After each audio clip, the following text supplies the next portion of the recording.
Таджикистан обрел независимость в 1991 году после распада Советского Союза. С тех пор страна прошла сложный путь восстановления и развития.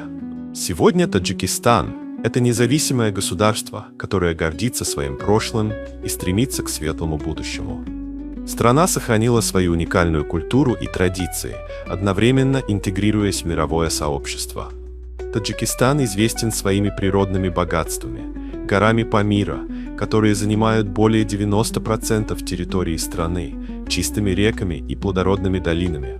Страна также играет важную роль в региональной политике, выступая за мир и стабильность в Центральной Азии.